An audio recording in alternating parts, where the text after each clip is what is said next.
Momento de hacer enlace con Eurípides Heredia, mejor conocido como Picho Heredia, experto en las finanzas, y el día de hoy pues nos va a hablar de un tema muy importante que la gente pues escucha a través del 98.9 FM en estos tiempos de pandemia de COVID-19, ahorrar para el retiro. Buenas tardes, Eurípides, te escuchamos. Muchas gracias, Claudia.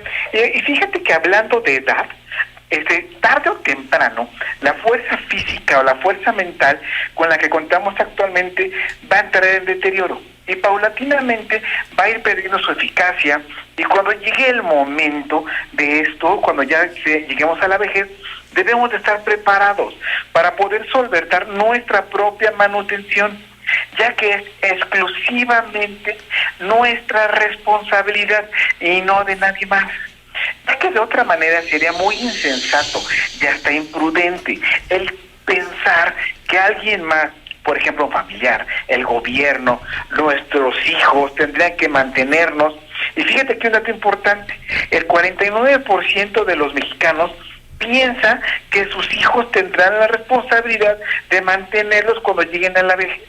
Y esto, como dije, es muy insensato. Ojo, es necesario tener preparado el camino para cuando llegue este momento y no pasarle esa necesidad o esa responsabilidad a alguien más. Una manera de prever es teniendo un Afore, o lo que comúnmente llamamos sistema de ahorro para el retiro, y eso está muy bien. Pero realmente estas aportaciones son las que realiza el patrón, equivalente al 2% del salario, durante 1,250 semanas ininterrumpidas, es decir, 25 años de estar cotizando. Y aquí podrán optar por una pensión nada más las personas que hayan cotizado con la ley del 97. Después, con la ley que ya cambia para el Afore, ya no podrán tener una jubilación. Pero hay una modificación para el 2021 y se podrá obtener una pensión mínima con 750 semanas cotizadas, es decir, algunos 14 años y con 60 años cumplidos. Pero esto va a aplicar a partir de este año, o sea, del 2021 hasta el 2031, y van a ir aumentando conforme aumenten los años.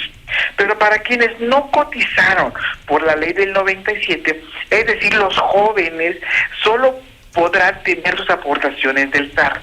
Es decir, es esto que estamos diciendo de su ahorro que hace el patrón.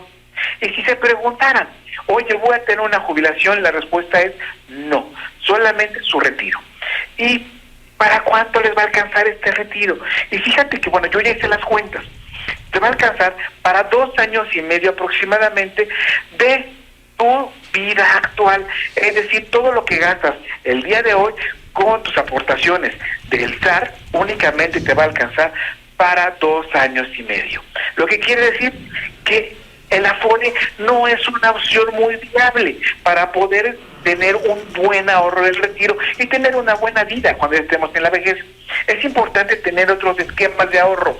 Por ejemplo, un esquema que debemos es buscar sí o sí es un instrumento de inversión alterno al SAR me refiero, con la finalidad de crear un patrimonio a largo plazo, con el propósito de una vida digna en la vejez. Y mucho de esto tienen algunos beneficios fiscales. Obviamente, van muy dirigidos a comerciantes, a emprendedores, a pequeños empresarios.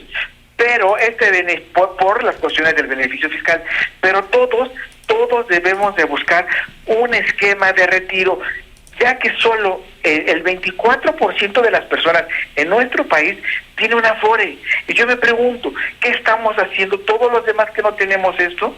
Probablemente seas joven y hoy tienes una gran oportunidad para buscarte y crear un esquema de ahorro, y un esquema de ahorro destinado exclusivamente para tu vejez. Recordemos que de todos los ingresos que tengamos, de todos nuestros ingresos, ahorremos entre el 10 y el 15%, exclusivo para nuestro retiro.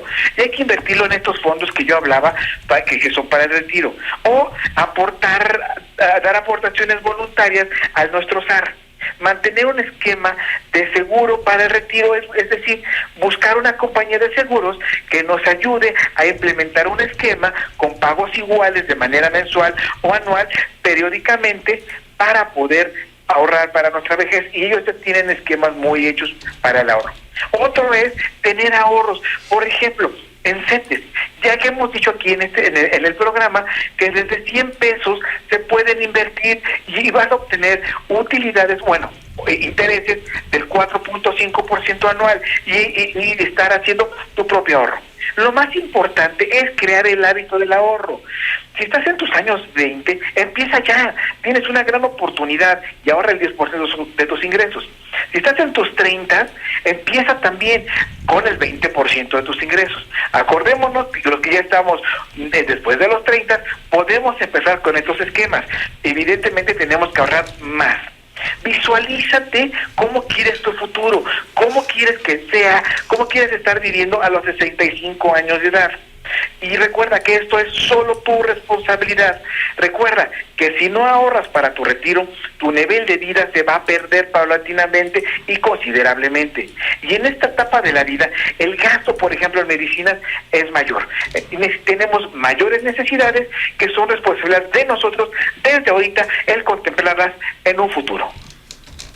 Así es, pues es algo muy importante, Picho, lo que nos comenta sobre el ahorro, pues es fundamental para todos, pues facilita formar un respaldo económico para enfrentar pues alguna emergencia o metas específicas como ir de vacaciones o comprar unas cosas, lo que se necesite, así es como lo que tú estás comentando por la Comisión Nacional del Sistema del Ahorro para el Retiro. Así es, Claudia, recordemos que fomentar el ahorro y ese ahorro ponerlo en una cuenta de inversión puede salvarnos inclusive de la muerte. Ahora que estamos viviendo en esta pandemia, muchos de nosotros hemos necesitado un fondo específico para las medicinas o para la atención médica. Para esto hay que ahorrar, para eso hay que tener dinero en inversiones o dinero guardado, Claudia. Así es, pues muy importante e interesante este tema que el día de hoy nos explica sobre lo que es ahorrar para el retiro. Pues agradecemos este enlace, Picho Heredia, que tengas una excelente tarde. Al contrario, muchas gracias y un abrazo a todos. Gracias.